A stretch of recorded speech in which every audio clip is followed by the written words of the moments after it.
Today we're going to be replacing a marker light on our load trail trailer.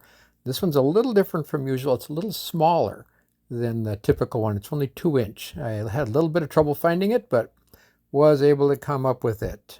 So good maintenance to take care of.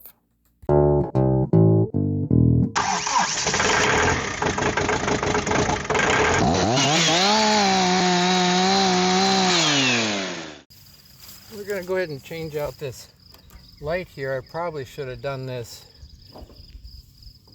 yesterday or the day before I went off to wherever we went. How does this work anyway? I can push it back, maybe pull it out.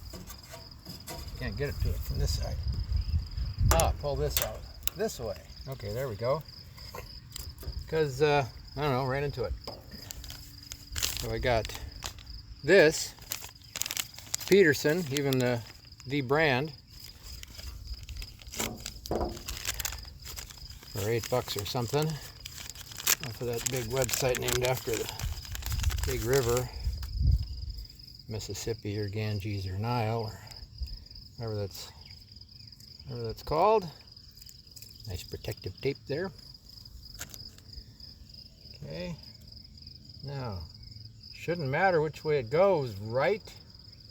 So let's put it that way because that'll offset it, I think, just right.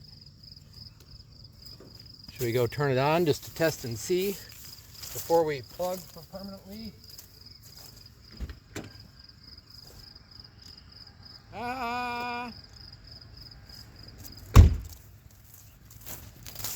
This is the only light that I can easily see on the trailer. I can see its complement on the other side pretty well in the other mirror, but this is a little easier. Oh, that doesn't look the most glorious. I don't know, maybe that's good. I think that's kind of how it goes because... Wait a second, is there a... Oh, there's a relief there.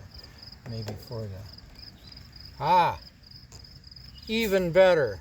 Okay, well, having completed that project, we're off to Cint Motor Sales, Dubuque, Iowa. Pick up our new Honda 4-Trax Foreman 4-wheeler. Our trusty car hauler here. I love this thing. Could use a little love, I guess.